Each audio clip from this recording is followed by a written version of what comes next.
Class 10th में हो, syllabus ख़त्म हो चुका है, रिवीजन भी हो चुका है और सैम्पल पेपर भी सॉल्व हो चुके हैं और अब अगर प्री बोर्ड देने जा रहे हो तो आपको पता ही होगा कि सीबीएसई ने कुछ इंस्ट्रक्शंस दिए हैं, तो आपको ये चीज़ें ज़रूर ध्यान में रखनी है।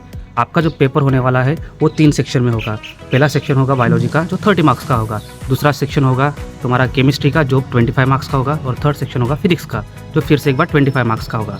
पर ये आपको ऑलरेडी पता होगा, बट मेन चीज़ जो आपको ध्यान में रखनी है कि जब आप आंसर शीट लिखोगे उस वक्त भी आपको आंसर शीट के 3 पार्ट्स करने हैं, 3 सेक्शन बनाने हैं।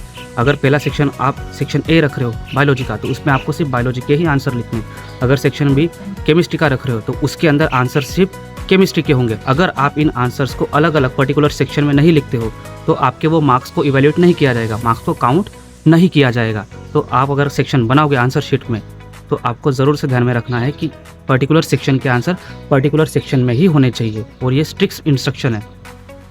और अगर आपको इस चीज़ से बचना है तो हर एक सेक्शन के पीछे आपको एटलीस्ट आधा या एक पेज छोड़ना है ताकि अगर आपको बाद में आंसर याद आए तो आप उसको उस जगह पर लिख सको। अगर आपको ये जानकारी मीनिंगफुल लगी हो या फिर आपको हेल्पफुल लगी हो तो ज़्यादा से ज़्यादा बच्चों को या फिर अपने दोस्तों को शेयर करें ताकि ये गलती वो ना करें। Thank you.